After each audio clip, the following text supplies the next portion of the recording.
Hi everyone, Richard Robbins here. I want to thank you so much for tuning into this video.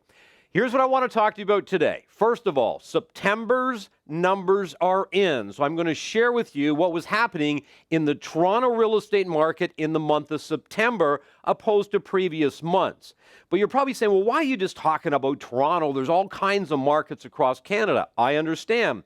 But Toronto right now is probably dealing with the largest shift in their market because of the foreign buyer tax that was put in place in April, much like the same thing happened in Vancouver August of the year before.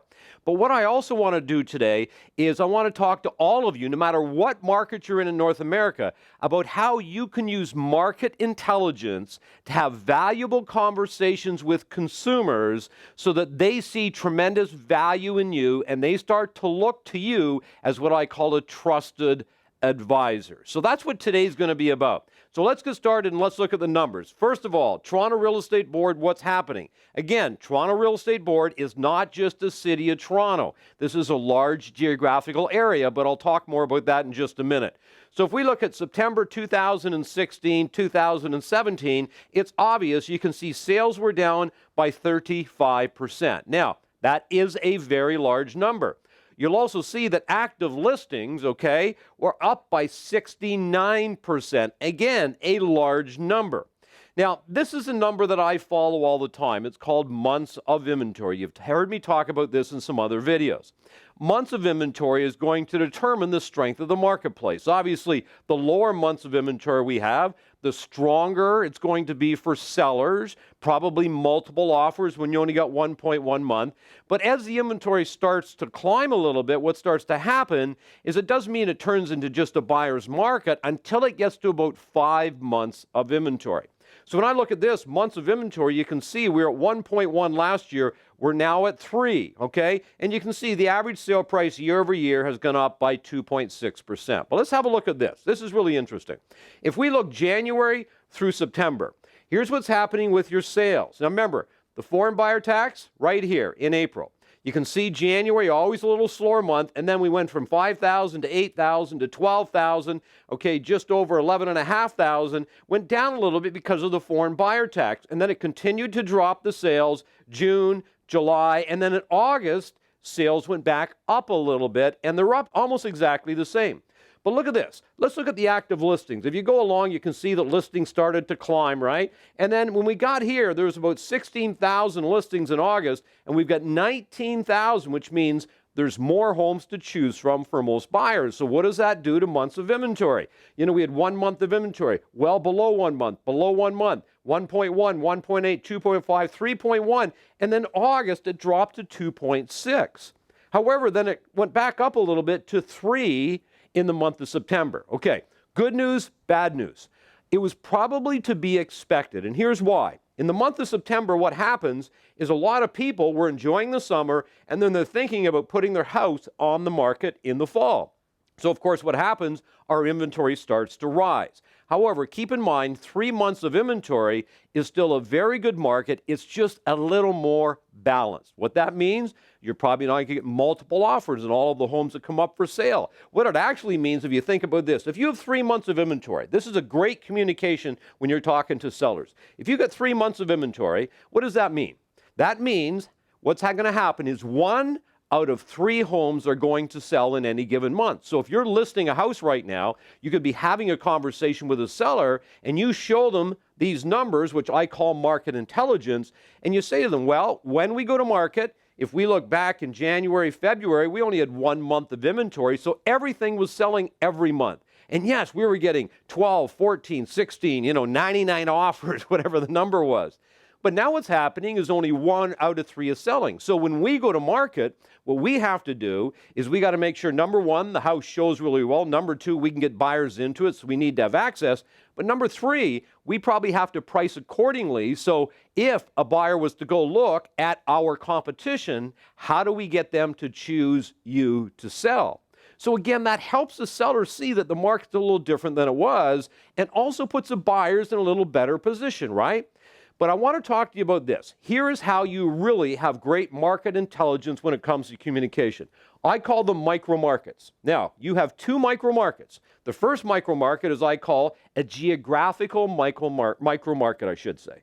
And the second is going to be property type. So let's have a look at this. Here are your TREB numbers for the month of September. I just went over those with you.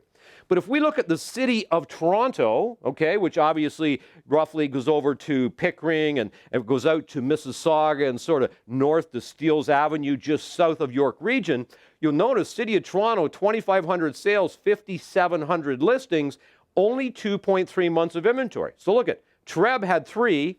Toronto is obviously in much better shape, stronger market in Toronto. Now let's go to York Region, which is directly north of the City of Toronto, which is a fairly large geographical region, I should say. Look at this, 944 sales, 4,500 listings. Look at 4.8 months of inventory.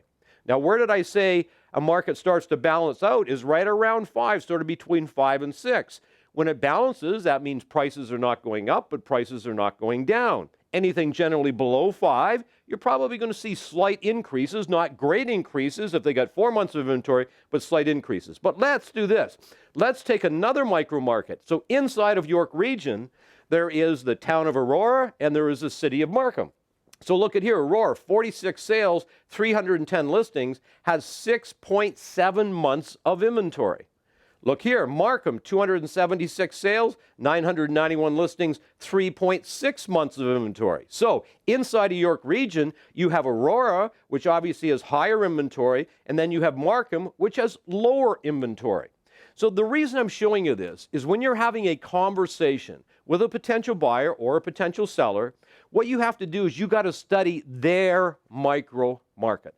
Who cares what's going on in TREB when you got this massive market that includes almost 50,000 agents? What you need to do is you need to break it down. So you need to study the market and you need to communicate what I call market intelligence. And then the consumer starts to see value in you. They understand that you're a valuable resource and now you become their trusted advisor. Let's look at another micro market. Let's look at a micro market of property type. So if we take the whole Toronto Real Estate Board, again, the same numbers, and all of the detached inside of all of the Toronto Real Estate Board, 2,780 sales, 11,000 listings, 4 months of inventory. So detached months of inventory is slightly higher than obviously semis or condo apartments. You can see here we get 2 months when it comes to semi-detached and 2.1 when it comes to condos. So what's happening? This here is a slightly weaker market than these two markets right here. Now, if we went to Edmonton as an example, I looked at the Edmonton numbers as well, their condo market is very soft. Their detached is very strong, so they have less inventory in the detached and they have more inventory in the condo market, the opposite of what we're seeing in the Toronto Real Estate Board.